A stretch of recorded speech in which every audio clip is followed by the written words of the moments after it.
Each tentacle has hundreds of round suckers used for suctioning onto prey, and each sucker has a rotating hook to really latch in there. This leaves a very distinguishable mark, and it wasn't anywhere on the Mary Celeste. I know way too much about the giant squid, just don't ask.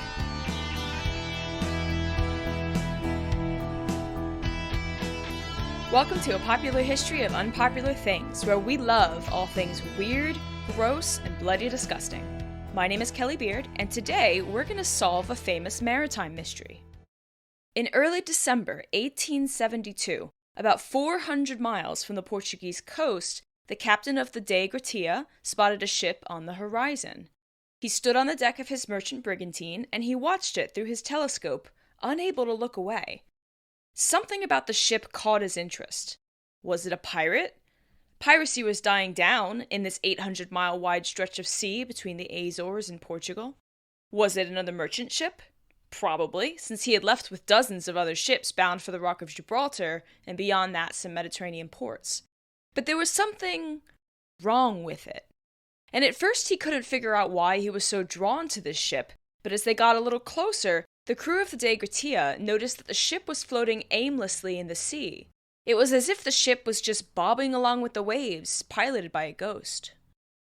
As the men got closer, they thought they saw a distress flag. It's an unwritten rule of the sea to help other ships in need. The ocean's a pretty dangerous place, and if it isn't you in trouble one day, it could be you the next.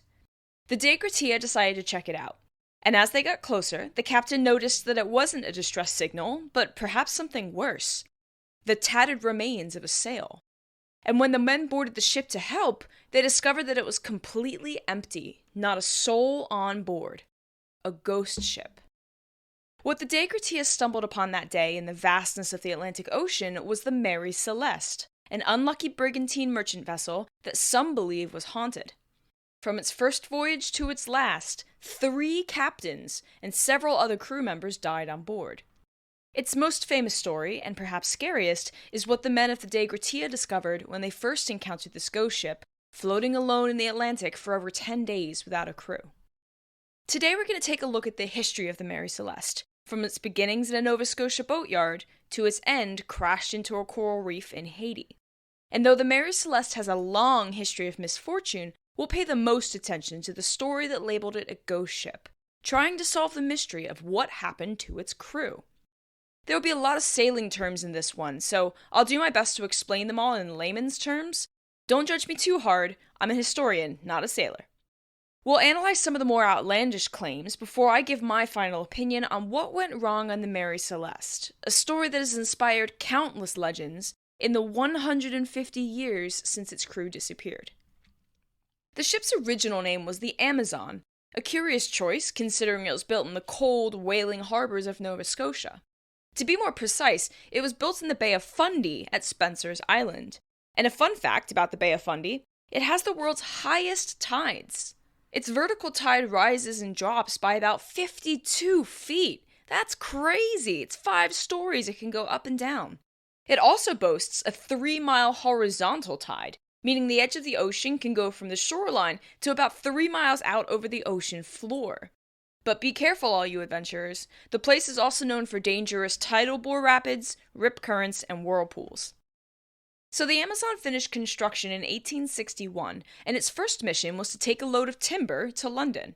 This is where the ship starts to get its creepy reputation. Its first ever captain got sick at the beginning of its maiden voyage and died of pneumonia a few days in. The Amazon didn't even really get out of the Bay of Fundy before having to turn back. Not a good sign of things to come. So the owners got a new captain, and that captain had 2 minor accidents. First, the ship hit some weirs around Eastport, Maine. Weirs are stakes that fishermen use to help catch fish in tidal waters. Imagine a wooden or stone structure made up of little prison bars, right? And when the tides rise, fish can swim into the structure, but when the tide lowers, the fish are trapped. It's a surprisingly effective and low-tech hunter-gatherer technique, and the oldest one we've ever found was in 2014, sitting in 120 feet of water off the Pacific side of Canada. It dates back to 14,000 years ago, so that's pretty cool. The Amazon was repaired after damaging its hull on the weirs, and it continued on another trip to London, But on the way back, it rammed a small brig in the Strait of Dover and had to spend another 3 weeks getting repairs before returning home. In 1867, a different captain managed to run it aground in a somewhat dangerous bay called the Big Glace Bay off Nova Scotia in Canada. And at this point, the owners considered the ship a loss because it was costing them more money than it was bringing in, so they sold it on auction. A year later, it was purchased for $1,750, a third of its value when it launched in 1861. And since it had a bad reputation and needed repairs, the new owners decided to totally refit it and change its name to the Mary Celeste. In all, over $9,000 was put into the boat, which today would be over $188,000. The new owners couldn't pay off all the loans they took to purchase and upgrade the boat, so it was seized and sold in 1869. And not too much longer after that, some new owners bought the boat, and one of the shareholders was a captain by the name of Benjamin Spooner Briggs. The Briggs family was famous for producing seamen. The patriarch, Captain Nathan Briggs, had 5 sons. 4 of them took to the sea, and 2 of those became captains. And although they were already known in their hometown of Wareham, Massachusetts for their seafaring ways, so too were they known for tragedy. Benjamin Briggs had lost 2 brothers, his sister, and his uncle, all to separate incidents at sea. This might be enough to persuade a Briggs man not to live life on the ocean, but Benjamin wasn't superstitious. He was a quarter shareholder in the Mary Celeste and would also serve as its captain. He oversaw some more refitting before it left for its fateful voyage. 2 masts, 75 feet tall, were added, 1 lifeboat, and it was looking a bit rough. I'm not sure why they only had 1. That was less than the usual for the time, but it was the best the owners could do. The hold was gutted out to make room for more cargo, and the cabins were outfitted to comfortably support his family.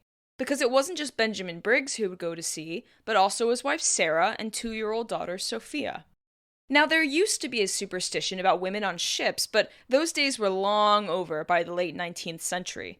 It was becoming more and more common for captains to bring their families with them on these long trips, because after all, the sea can be a lonely place, and these trips would often be 4 or more months of sailing at a time. To keep busy, Sarah brought on board a sewing machine and a melodeon, a type of keyboard organ instrument. She also brought along books and toys for little Sophia, as you can imagine a ship is not the most exciting place for a toddler. So for the first time in both the Mary Celeste's time at sea and in Benjamin Briggs's career, the owners got a contract to ship alcohol. 1,700 barrels of it. And it wasn't the drinking kind, though. It was likely an industrial-grade alcohol because of how it was stamped and recorded on official documents. Probably ethanol. But regardless, it's still a difficult thing to ship. One of the most difficult things, in fact, because if any of it leaked, the dangerous fumes could potentially cause some serious damage, even maybe an explosion. Briggs, a first mate, a second mate, a steward, and 4 seamen made up the crew, so including his wife and child as passengers, there were 10 people on board. The Mary Celeste was sent to Genoa, Italy with their cargo full of alcohol, but they left behind their 7-year-old son, Arthur, who would live with his grandma and continue going to school. They reckoned it wouldn't be right to keep the boy out of school for months and months, and the decision saved his life, but also gave him a lifetime of survivor's guilt.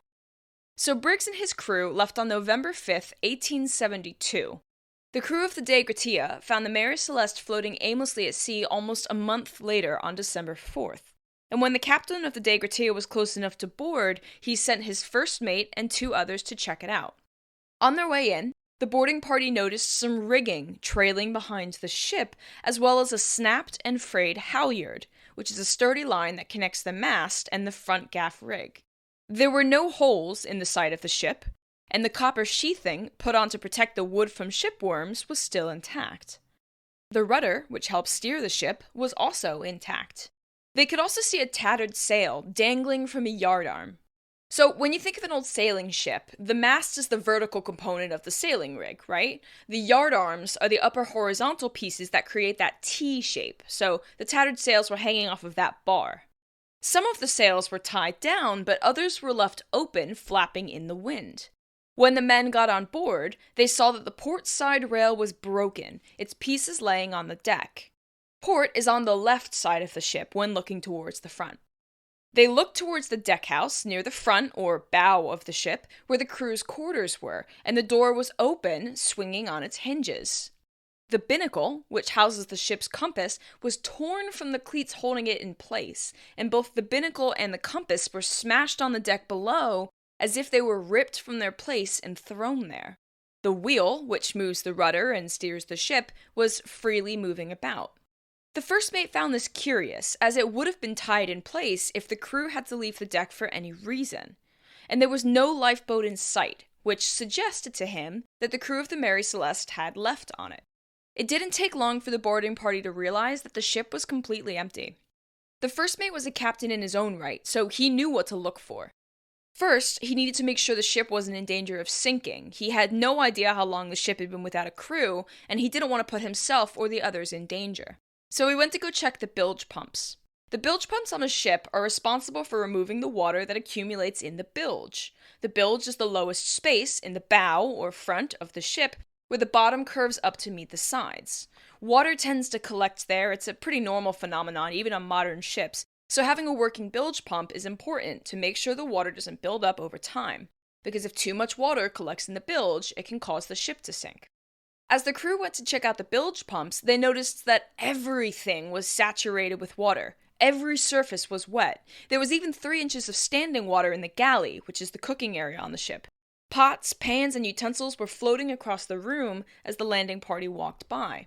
When the first mate got to the bilge pump, he noticed that the cap to the pump was already off, which means that someone else had already checked the bilge. A sounding rod is used to measure how deep the water is, and yes, it is called a sounding rod, and that rod was on the floor, which was curious.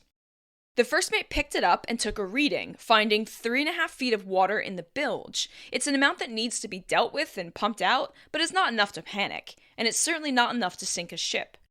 Satisfied he wasn't in immediate danger, the first mate went to go check the captain's quarters. Maybe there was something in the captain's log that would explain why they all had to abandon ship.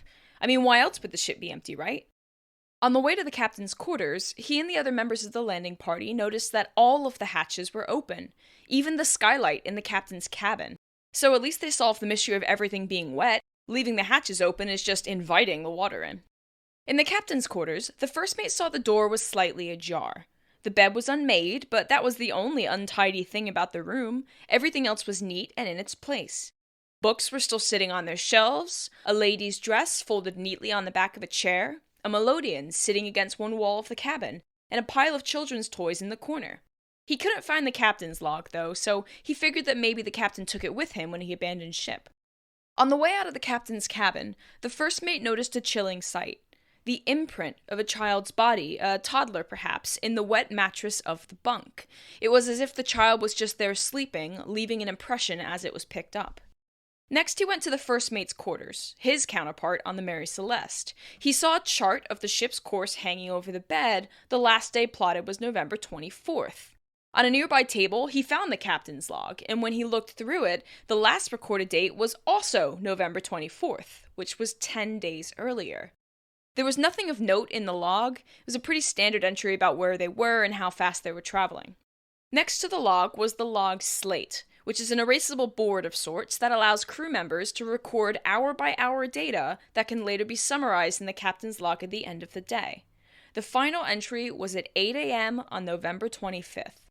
The Mary Celeste was going 8 knots, which is a good speed, but nothing too dangerous. The final entry read the following, quote, "At 8 Eastern, Point Bore, south-southwest, 6 miles distant," end quote. There was nothing written for 9 a.m. or any of the hours that followed, so whatever happened to the Mary Celeste happened between 8 and 9 a.m. on November 25th. There was no mention of bad weather, illness, or any other problems. The landing party then went to the bunkhouse, where the rest of the crew would have slept. The 4 seamen slept here, and their belongings were all left behind. Their trunks, personal items, all left untouched. Curiously, their pipes left behind, and their bad weather gear still hanging on pegs above the bunks. Now, this first mate had served on ships for decades, and he knew sailors well enough that they would never leave their pipes behind, so he found that really curious. And if the weather was bad, and they fled ship because of an incoming storm, they would have been wearing this extra bad weather gear, so he was really confused by what he found. Now, on his way back to the Dei Gratia, the first mate thought that the crew must have abandoned ship in a great hurry. There were no signs of a struggle, and nothing seemed to be missing. But there was also a lot of contradictory evidence. If bad weather caused them to abandon ship quickly, why did they leave their bad weather gear behind? If the ship was sinking, why did they only find 3.5 feet of water in the bilge? And since the cap was off the bilge pump and the sounding rod on the floor, he knew the crew must have checked before abandoning ship. For a brief moment he considered piracy, but if that was the case, wouldn't there be things missing? All the crew's valuables were left in place. And there were also no signs of violence. No blood, no weapons, nothing to suggest something sinister was afoot. It was as if the crew just disappeared. When the landing crew returned to the Dei Gratia, they had a brief conversation about what to do with this abandoned ship. The law of the sea said that if they could bring in this abandoned ship, they could salvage it, getting money for it from the local authorities. The captain of the Dei Gratia put it up to a vote, and his crew unanimously decided to sail the Mary Celeste into port. The first mate, who had experience as a captain, was put on the ghost ship to bring it in with only 2 other sailors. It was tough going, but long story short and simplified, they managed to sail the Mary Celeste into the port of Gibraltar. After a long trial, the crew of the Dei Gratia got a paltry sum for salvaging the Mary Celeste. But during the salvaging hearing, the Attorney General and Queen's Proctor became overly interested in what happened to the boat. The men who discovered it gave their testimonies for what they found on board, but the Attorney General wasn't having it. He didn't know what happened to the crew, but he was dead set on finding out. He sent out wave after wave of investigators on board the ghost ship to find evidence, but of course he found nothing more than what the Dei Gratia sailors had told him. At one point, the Attorney General's investigators found an ornamental sword on the wall of the captain's cabin, and it looked like blood was smeared on the blade. This detail stuck out amongst many others, and the newspapers sensationalized the story. All around the world, news of a violent mutiny aboard the Mary Celeste spread. After all, it was a ship carrying alcohol, and there was a bloody sword on the wall. But despite there being no evidence to suggest violence had occurred, the story of course took off. And the sword, by the way, didn't have blood smeared on it, it was just rusty. And remember, the alcohol wasn't the kind that you can drink. And when investigators checked out the 1,700 barrels, they found nothing suspicious. There were a handful of barrels that had broken, but the leaked alcohol was just floating around in the cargo hold, and nobody was really that shocked to see them. It was common for barrels to leak or break on long-haul trips like this. But the intrigue of the missing crew of the Mary Celeste inspired tons of stories. One young author, looking to make a name for himself, published a fictional account called Jephson's Statement. And his name was Arthur Conan Doyle, and it was his first published work. And in case the name doesn't ring a bell, Arthur Conan Doyle went on to create his most famous works, the stories of Sherlock Holmes, 3 years after publishing this fictional account of the Mary Celeste. In Jephson's Statement, Doyle used the details of the salvaging trial on Gibraltar to craft a narrative of a Mary Celeste survivor and his rendition of what happened on board. Long story short and simplified, one of the crew members was evil and killed the rest, but Jephson got away. The account was so convincing that newspapers around the world thought it was a real account, not a work of fiction. Perhaps people were so hungry for answers by this point that they were willing to believe anything. But the publication where Jephson's Statement was published was known for its fiction stories, and there were several key details that were incorrect, so I'm not sure why so many people were convinced. Over the years, more and more stories came out. Lots of hoaxes that suppose that they were the only surviving member of the Mary Celeste, bringing out more explanations for what happened to the famous ghost ship. All of these accounts were fake, of course, but it shows you how popular this story was. Even in 1913, 41 years after the incident and the year after the Titanic sank, stories of the small Mary Celeste were still circulating. It became one of the many mysterious legends of the sea, a story about 10 people who went missing without any evidence to suggest why. And the Mary Celeste wasn't done after this event. It eventually sailed back to Boston, an uneventful trip, and its other owners tried to make the ship profitable, but now it was cursed. They had a hard time finding a crew willing to sail on the ghost ship. Up to this point, 2 captains had died, in addition to the rest of the crew and passengers on that trip to Genoa. It was eventually sold in 1874, but still, the Mary Celeste was plagued with more bad luck. On a trip to deliver lumber to Montevideo, the capital of Uruguay, it lost its entire cargo overboard in a storm.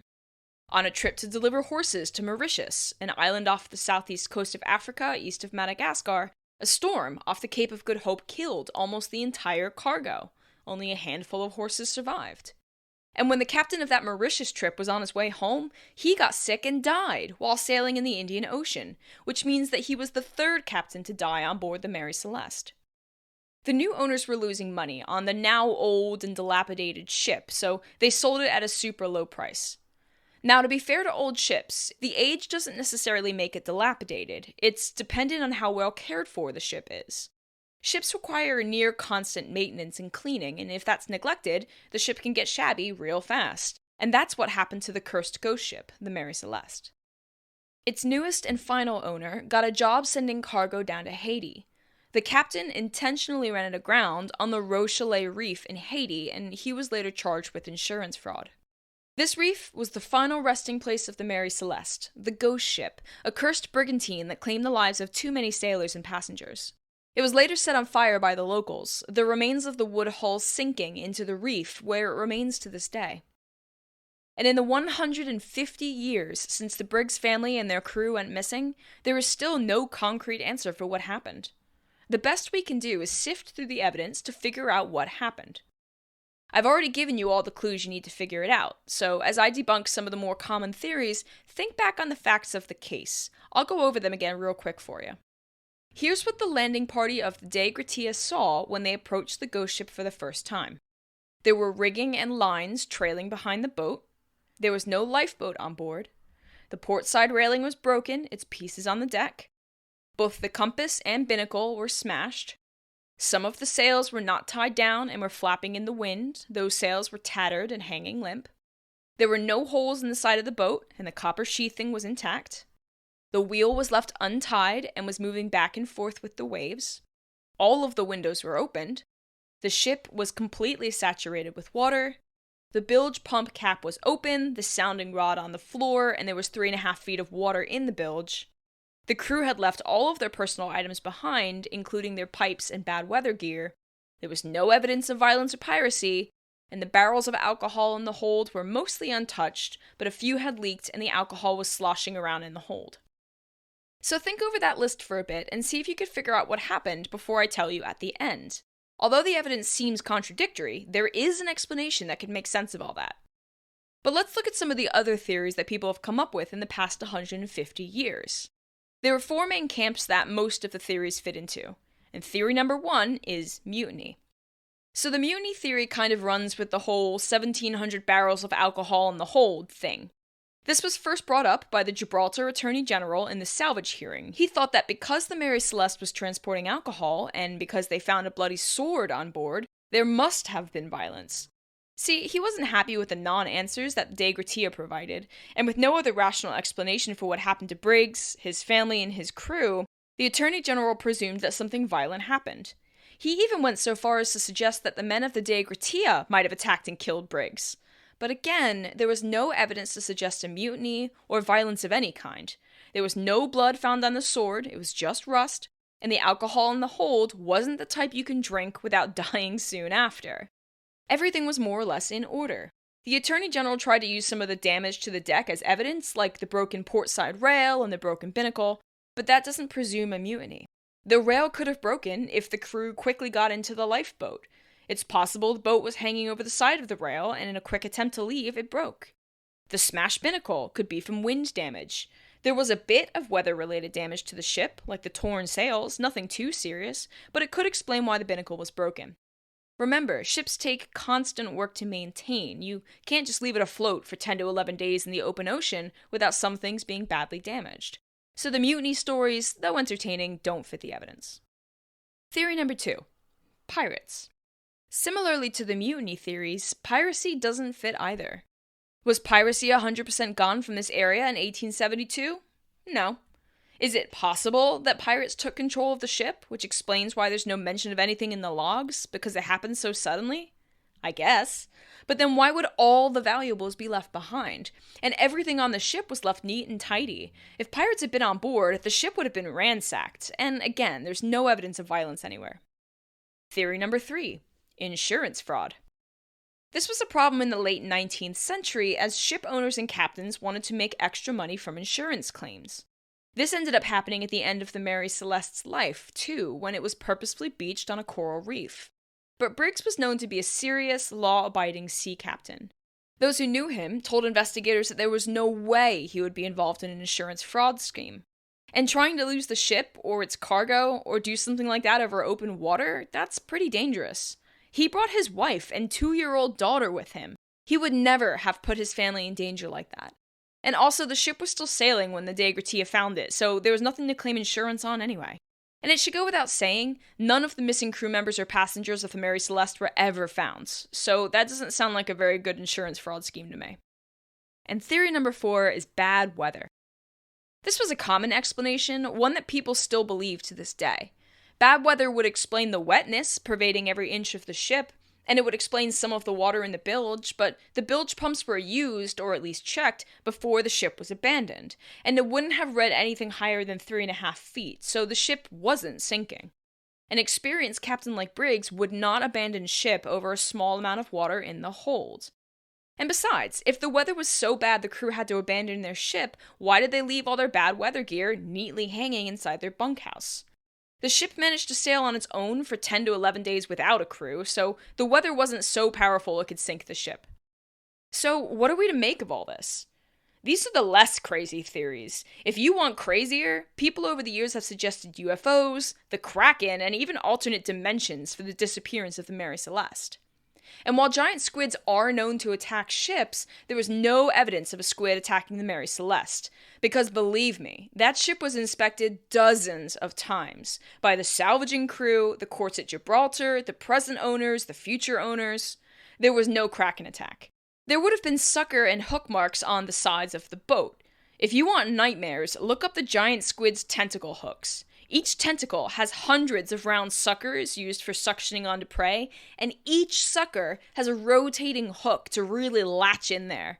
This leaves a very distinguishable mark, and it wasn't anywhere on the Mary Celeste. I know way too much about the giant squid, just don't ask. But Emily knows though, don't you babes? So, are you ready for the answer? If you still want to work it out on your own, now's the time to pause and think about it before I tell you what really happened. We're going to use Occam's razor again, like we did last episode when trying to solve the mystery of the Dyatlov Pass incident. Instead of trying to tie in some convoluted scheme, let's use the evidence as presented to find the simplest, and therefore most likely correct, explanation. And if you haven't listened to my previous episodes, you should totally do that once you're finished with this one. Okay, here's what happened to the Mary Celeste. The trip was pretty uneventful, except for some normal Atlantic storms, but nothing too difficult for the crew to handle. At some point, though, some of the barrels of alcohol in the hold had cracked. It's common when shipping casks like this, as they rattle around in the hold no matter how well you tie them down. That's why alcohol was one of the more dangerous things to ship, and why owners got good insurance for the barrels. Well, the fumes from the alcohol barrels was starting to seep up into the cabins. In fact, the whole ship must have smelled very strongly of industrial-grade alcohol. They're the kind of fumes that will make you feel ill if you smell them for too long, so the captain knew that he had to ventilate the hold. This was also common for shipping things like coal, as the dust and fumes could clog up the airways on the ship as well. But airing out the hold while the Mary Celeste was out on the open ocean was a difficult proposition because you don't want to leave the ship completely open in case of bad weather. But on November 25th, Briggs got his chance. The sea was what sailors call a flat calm, no perceptible winds, and as flat as an ocean can be. The captain knows he needs to vent the hold or his family and crew will start getting sick. So he takes the opportunity to do it, just after 8 a.m. Someone, probably the first mate, wrote on the log slate that they were south-southwest 6 miles distant. By this, they meant 6 miles south-southwest of St. Mary's, which is part of the Azores Islands. They never got the chance to update the slate for 9 a.m. Briggs instructs his crew to open all of the hatches so the hold can air out. He even opens up the cap on the bilge pump, removing the sounding rod so the fumes can vent from there as well. The doors to the cabins were left open too to help clear them out. It would be dangerous to be nearby while all these fumes poured up and over the deck. Benjamin Briggs and his wife woke their 2-year-old daughter up from a nap on their bunk. She must have been so deeply asleep that she left a soft impression on the blankets as they picked her up. The captain gathered the crew and his family and got into the lifeboat. Maybe at some point he instructed his crew to fix things up for their departure, meaning tie up the sails and secure the wheel, but either they didn't do it, or perhaps in the shuffle he forgot to give the order.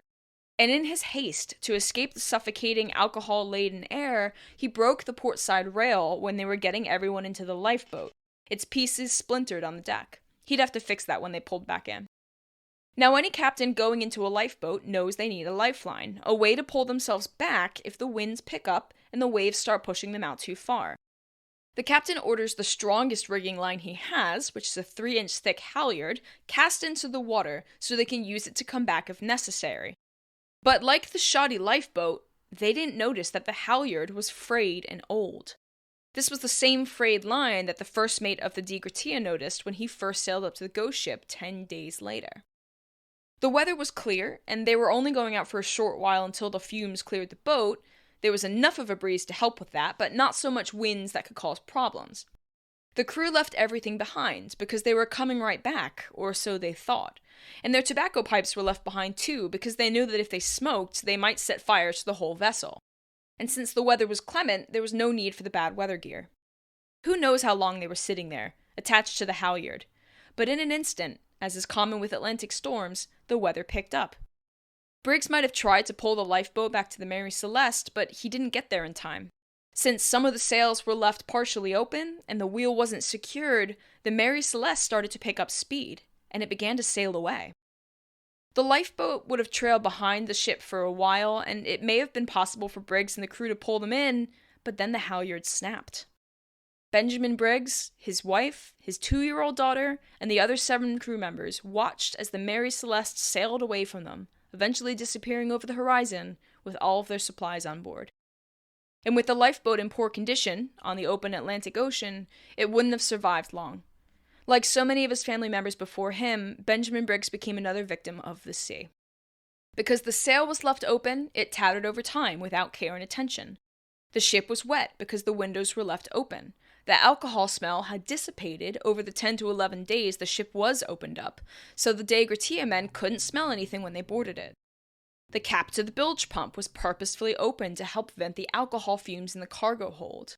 The minor damages were from being set adrift without a crew, and all of the crew's gear was left neatly in place, frozen in time, because they had no idea they wouldn't be back to claim it. It's the best theory we've got, and one equally as scary as the idea of a mysterious silent ghost ship sailing without a crew through the dark Atlantic Ocean. The crew and the passengers of the Mary Celeste made a few fatal errors, a few mistakes, one that sealed their fate, and after they watched the ghost ship sail away from them, they drowned in the dark depths of the Atlantic Ocean. Thanks for joining me for this episode of A Popular History of Unpopular Things. My name is Kelli Beard, and I hope you've enjoyed the story of the ghost ship Mary Celeste. Thank you for supporting my podcast, and if you haven't already checked out my other episodes, go have a listen. Stay tuned for my next episode as we dive into the past to uncover the weirdest, grossest, and most mysterious stories in history.